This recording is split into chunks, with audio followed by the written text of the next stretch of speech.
Boker Tov and good morning. I am Rabbi Moskowitz, and this is Monday Musings, my 15-minute spiritual kickstart to the week.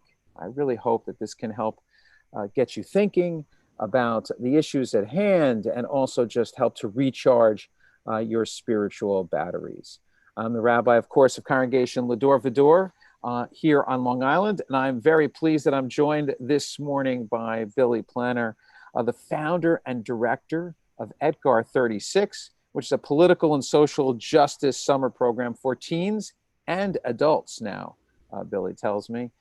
It's been going on for 18 years. My son Ari was on one of the trips some years ago and still speaks very highly of that experience. I'm so glad, Billy, that you're joining us this morning. And Billy, by the way, is touring the West. He's out in Montana. So I just want to say a very special thank you for waking up very early. I think when you agreed to 9 a.m., you were on Eastern time when you said yes to that. So thank you so much. So Billy, if you could just start, tell us, what is Edgar 36? I don't think people really even know. Sure.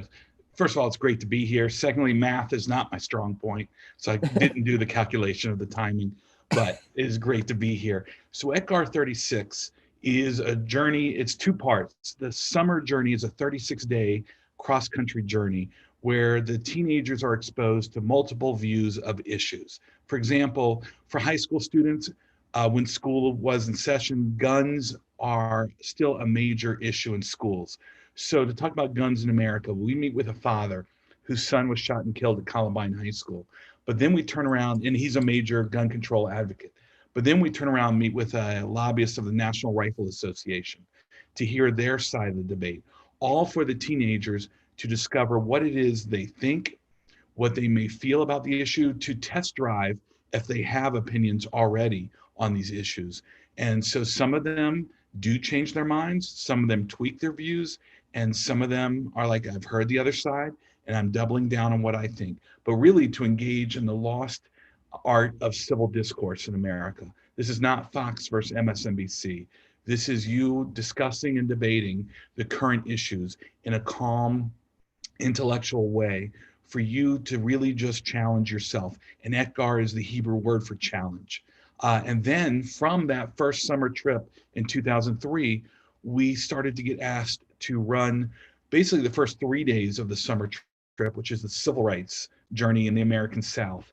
So now we run, before COVID, 2 and 3 day journeys for families, for seventh graders, all the way up to people who have not been in seventh grade for a very long time, synagogues, youth groups, national organizations, through Atlanta, Montgomery, Birmingham, and Selma, all to learn that the lessons and strategies used in the 60s can really be applied to today for social change. And that's what Edgar 36 has been about up until March 8th, when we got off of our last trip with a group from Westchester Reformed Temple, on March 8th. And they were I think the town next to the day school or synagogue that was impacted initially by this virus. And since then, we've been off the road watching America dealing with the issues that we talk about. Yeah, and I just want to say, you've been doing some great programming online and bringing some of those people that I know that your journeys take them to meet, to people online. Why did you start this program? Where did this come from? So somehow I sometimes in my fast moving forward, I don't really take time to think, how did I get to right here? And it was when we were off the road during the virus, I got contacted by the Atlanta Rabbi Association, the Atlanta Rabbinical Association, right after the George Floyd murder, to talk to them about how to have uncomfortable conversations in their congregations. Usually it's been Israel has been the uncomfortable conversation. And many rabbis will tell you that they can't even have a conversation within their congregation because of this. And then once the events in Minneapolis happened, it started to be about race. And one of the rabbis said to me, we want you to talk to us about having this because you've made a career and a living and a life about wanting, intentionally engaging in uncomfortable conversations. And to be honest, it never occurred to me at that point. And so I started to think, how did that happen? And I could really trace it back to December 21st, 1988, the night before my 21st birthday. I was a student at Syracuse University. And being the good Jewish boy that I am, I know we start our celebrations the night before. So my friends were going to take me out. We were at a basketball game first, and then we we're going to go out for my birthday when we heard about Pan Am Flight 103 being bombed over Lockerbie, Scotland by a terrorist placing a bomb on there. And what we realized was there was 38 Syracuse students on that flight coming home from studying abroad, including my junior year roommate, friends that I went to concerts with. I used to follow the Grateful Dead with them, some Springsteen fans of mine that I would see him around, and old girlfriends. And I started to realize deeply that I was connected to people and events that are going to impact my life. And many of these people and events, I don't even know who they are or what they are, because the events that led up to the bombing of the plane started when I was like 14 years old.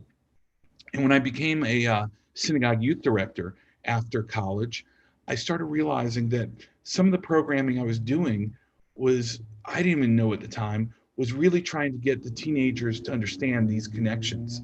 And so then that led to me taking the youth group on a weekend trip to a different city to discover the history and the culture of that city. And that's what led to putting together the 36-day summer trip. So I want to make sure I understand this. I mean, I'm sorry for the loss that you experienced, and that I remember that Right. terrible event. The way you thought about that was, I don't understand what led up to it. And in other words, what caused? So, right. What I started to think, I started to have this idea of what would have happened had the person who decided to blow up the plane, or the person who actually put the bomb on there, what if they had spent time, instead of acting out of fear and hate towards others, got to know others?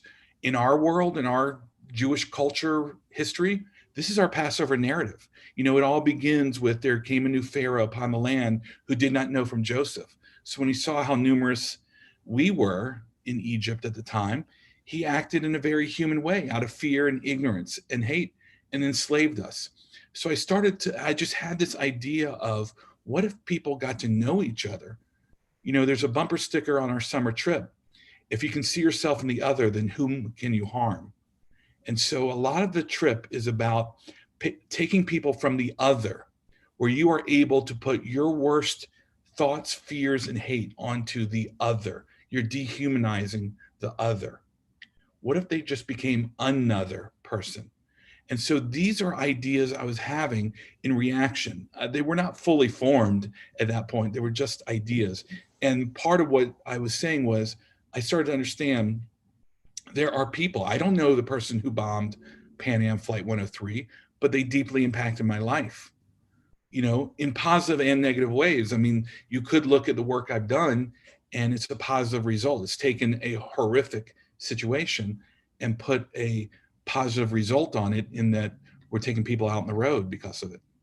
Yeah, I mean, I do see that you've redeemed it, in a way for yourself. Reclaimed it, yeah. Yeah, reclaimed it perhaps is better way to put it. But the what I'm fascinated by is that I would have understood if your response to that horrific event was, they're my enemies and they're forever my enemies. They took my friends. Yeah. And that wasn't your response. Right. Well, at the time, don't forget, we didn't know exactly who did it for a little while. I also, having not having the long attention span, I just didn't feel the need to carry this burden for a long time. But also, I didn't understand at the time that this was happening internally to me. It was how it played out was with the youth groups. I couldn't even tell you because that I wanted to do the deeper programming because of this. It was only many years later, looking back, where I'm like, okay, I get it, that there was this unstated agreement between the youth group members and myself, that if they wanted their free time on the overnight, or when we would go camping, if they wanted the whitewater rafting, They knew they had to give me what I wanted, which was this 20 to 30-minute discussion on the events, on the current events of the day. And they didn't even, being teenagers, they weren't really conscious of what I was trying to do. I wasn't even conscious really of what I was trying to do in total. I just knew that I liked the connection and the time used to, instead of it just being an event where just fun was being had, I had this need for the teenagers to understand that life isn't just about fun, but there is meaning in life. There are lessons in life. There is celebrating of life. To be honest, I alluded to Springsteen. I'm a huge Bruce Springsteen fan. Yes, His I know. concerts, if you've been to his concerts, Yes. are everything. It is part circus, part political rally, part neighborhood, barbecue. It's everything. And now I'm like, of course I'm attracted to that, because I enjoy that you take part in everything. Life can't just be fun and easy. There's got to be understanding, there's got to be reckoning, there's got to be hardship to make it all life. And that's partly to the Grateful Dead too, is everything is in there. I mean, I'm not a huge musician, but if this is music, this is jazz. And the Grateful Dead are all over about exploring. Springsteen's about, there is more than just having fun. There's got to be more than just the pursuit of fun. And so I think part of the mission of Edgar, and part of what I was trying to do with the youth group, is get them to understand life had to be more about what was on sale at the mall. Could you go a little deeper than that and be concerned about people who can't even afford the sale price of things in the mall? And why is that thing so cheap? What is the cost of cheap? And make connections to our fellow human being. We've talked about that. Can that approach though be exhausting? Well, because sometimes you just sure. want to, as you and I talked about, sometimes you just want to watch the football game or right. And I actually am an odd one in that I do find recharging in my soul about talking about this. But clearly in the last 6 months, when every day you wake up and you're like, what is the next thing that's going to be dropped on us? I mean, if you think about it, just one of the events of the last 6 months is usually enough, that's what we deal with. So there are moments where I just tell people, I can't, I'm sorry. But I also appreciate, once again, using, I'll call him what he is, one of my rabbis, Springsteen. He doesn't know it, and nor do I. Well, I guess I do pay dues to his congregation. Yes, I pay for tickets. I pay for his high holiday tickets. So, he talks about in interviews, he would like to be the guy that people think he is, the person on stage. He would like to be that Bruce Springsteen. There are moments where I would like to be the person that people think I am, where I am out doing the political work every moment of every day. There are times where I'm just watching reality television on TV. I do believe that there are times you have to recharge and, empty the tanks for a little bit. So there are Sundays where I just want to watch football. I want to get angry about something that doesn't really matter at the end of the day. I get for some people that does matter, but you could be a Jets fan and get angry every Sunday.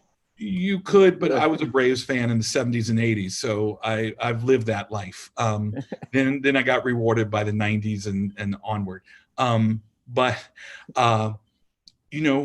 I like to get engaged. Yesterday, I stopped to watch my team's the Minnesota Vikings because I liked the color purple when I was little, and then Fran Tarkenton was a Georgia boy.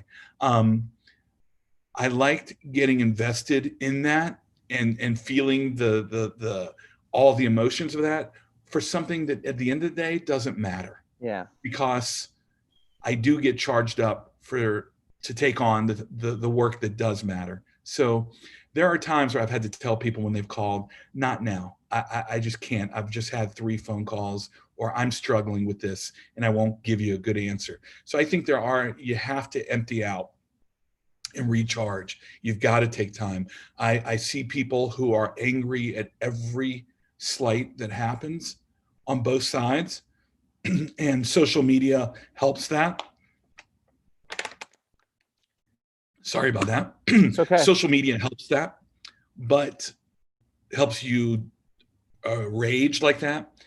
I feel for them. I don't know how you keep it at 100 miles an hour. I don't know how you keep your foot on the pedal the whole time. You said something that I want to go back on, because you said you want, part of this was to engage, both sides of the issue and look at it intellectually. And part of what occurred to me was, can you separate the emotional and the intellectual? Like when you were talking about an issue like such as gun control was the example. And how do you separate the emotional piece out of that?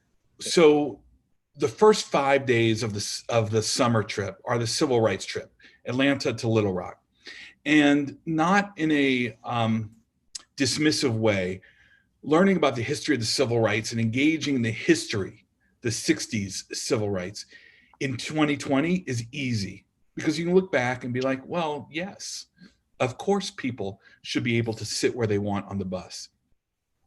The argument would be, what are you doing today about issues that are similar? Because we all, I think, would like to say, of course we would have been out there arguing that people should be able to sit where they want in 1963 or 55. Then the first day of the real meetings, the first time they meet with an opposing view, is that first Friday morning. They meet with Pro-Life Texas. And a quirk of the schedule is a month later, they'll meet with NARAL Pro-Choice and Planned Parenthood. So what we do is you got to prepare. And we talk to the teenagers about what is success. We have to shift the paradigm of what is success in argument. All too often in America today, our culture is, for me to be right, you have to be wrong. Right. And I have to really make you understand you're wrong. And so instead, we talk to them about this man who runs Pro-Life Texas. First of all, it's biblical for him. It is a religious thing. It is a ethical thing. And it is how he lives his life. And so there's not really anything that a teenager is going to say to him where he's going to be like, you know what? You are right. Let's go pick up my wife and take her to a clinic. So we got to change success. Success now could be that I can talk to you and see where you're coming from, not necessarily buy it, because also in America, I think we have this fear that if I understand where you're coming from, that means I condone it and agree with it. It doesn't. It just means that you may, let's say you are, let's take it off of the hot topic, but you're telling me that Springsteen is not worth a price of a ticket. And it might be that you were at a Springsteen show and got into a fight with your friend or spouse or girlfriend, boyfriend, whatever. And so that's your reaction to why you think he's not worth it. So I can be like, okay, I clearly don't agree with you, but now I understand what in your past or why you view it that way. It could be you just view him as a bad musician. Okay, it's more seats for me, more tickets available for me when concerts come around. So it's trying to take the emotion out of it and breathe deep and just engage so that I can understand or begin to understand where you're coming from and test drive my own ideas. My goal is not to change your mind. It's to tell you what I think, and then it's up to you. But I have to walk away from a conversation saying, okay, the best that happened there was I understood where you're coming from, and I'm doubling down on what I think. Yeah, and I would agree with that, and I think that's very, very well taken. Part of engaging in a conversation, certainly the Jewish tradition of machloket l'shem shamayim, of arguments for the sake of heaven, is to sharpen my own views and to sharpen the discussion and the debate. And my view is this, and I, with this, I think I'm going to have to wrap up. Although you've managed to pack in more in 15 to 20 minutes because you talk so fast, so I'm grateful for that. So. And I'm a Southerner. That's the weird part. So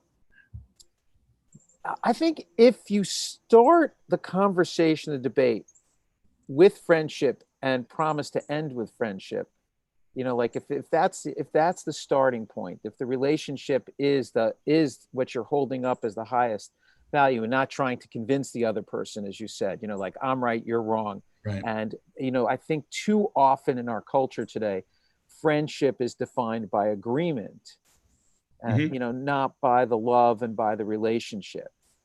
And friends do not have to agree about things. Friends do not. I would, though, want to say, because a lot of people would argue, how can I be friends with somebody whose values are so off from me? So friendship is not necessarily the end point. Civility is the end point. We're on this planet together. We're in this ship together. We're building a beloved community. And so I don't even put the point is we have to walk away and be friends, but I do want people to be able to walk away going, okay, this person comes from a different angle than I will ever understand. And as long as, clearly there's no violence, there's no, hate crimes, I got to live with the fact that in a free society, people are free to think the way they are. And by the way, that person feels as strongly about their view as I feel about mine. So I have to understand that. So I do want to make it clear that I'm not even that's a lovely sentiment about walking away as friends. I'm not even saying that, because there are people who have views where I'm like, I don't know how we can connect. The only thing we can connect on is their right to have the view. Right. And my right to have mine. And I think that's a wonderful sentiment to conclude with. Billy, I want to thank you again for joining me on my Monday Musings. I look forward to seeing everyone next Monday, 9 a.m. And check out Etgar 36. Thanks again, Billy.